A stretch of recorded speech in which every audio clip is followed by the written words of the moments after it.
This morning, my office filed pleadings with the Illinois Supreme Court requesting that Governor Blagojevich be temporarily removed from office.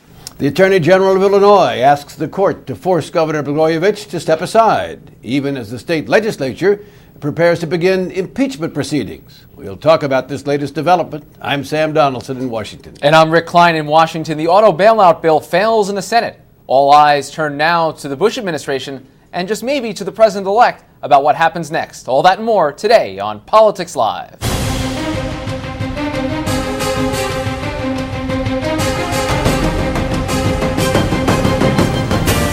Three days after the legal and political bombshell exploded around Illinois Governor Rod Blagojevich, courtesy of the U.S. Attorney, Lisa Madigan, the state's Attorney General, has gone to court in an attempt to expedite the temporary removal of the governor and prevent him from doing damage to the state.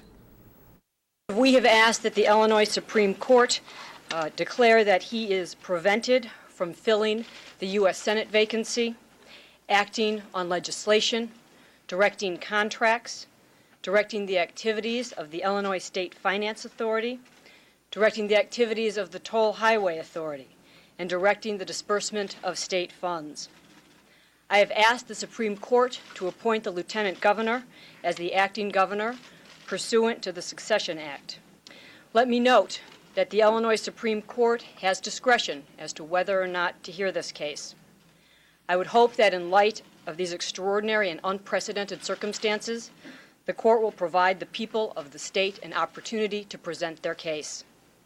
Because while the legislature is scheduled to convene in special session on Monday, and I have encouraged them to move forward with impeachment proceedings, the impeachment process will take time.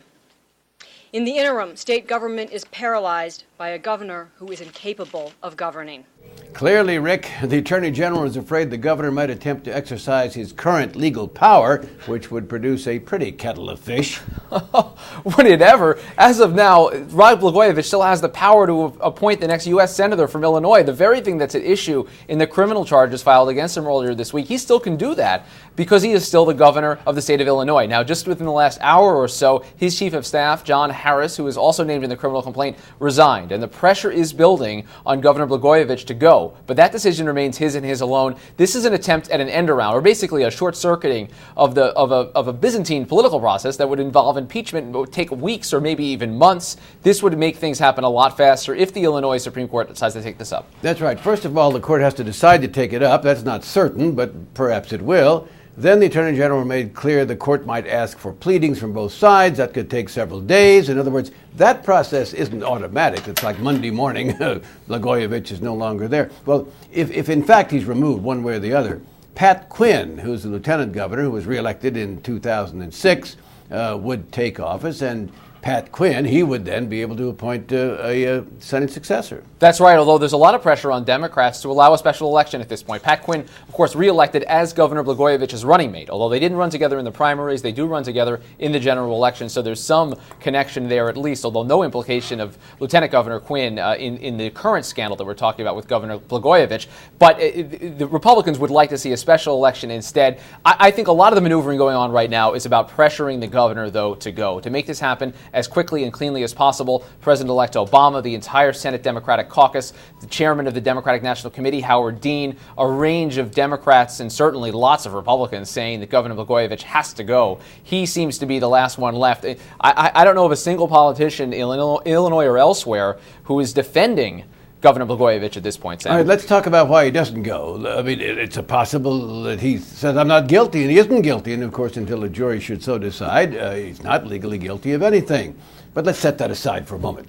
I suppose he's staying for one reason is because he thinks he has more clout with the U.S. attorney, with the investigators, down the line in trying to defend himself if he's a sitting governor than if he's just a guy who once had the chair but no longer has it. Yes, it's a legal strategy. I think that's certainly important. Another thing I'd throw in there is that, how to put it lightly, Governor Blagojevich may not have all of his marbles exactly, or he may be thinking about things a little bit differently than the rest of us. This is a man that was caught on tape thinking that he could sell a Senate seat and was saying that he thought he was in the running for a cabinet position, actually said that he thought he could maybe be a presidential candidate in 2016. 2016, far removed from reality, Sam. And so you wonder about exactly what discussions are going on there. But I agree with you. From a legal negotiating standpoint, it does help him to be a sitting governor. It gives him a little bit of leverage potentially with the U.S. attorney. No, that's true. I mean, but I must say, Rick, I've known a lot of politicians who've had delusion of grandeur when it comes to I could be president, I could be this, I could be that. I guess perhaps another reason he stays is in fighting the legal fight.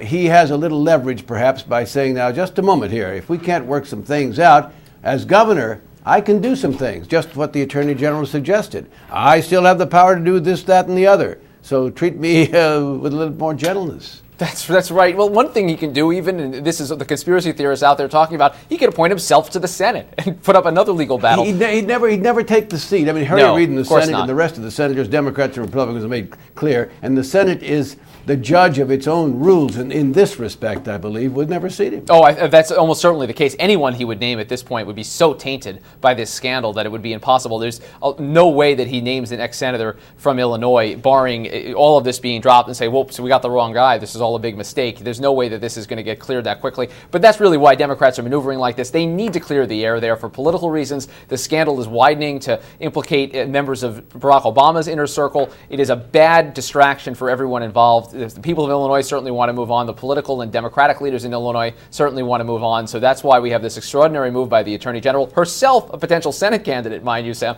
to try to push Governor Blagojevich out.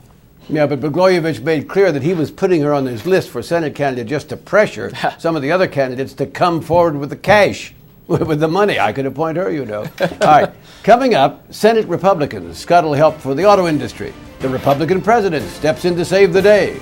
The head of the Democratic Party supporting United Auto Workers praises the Republican president.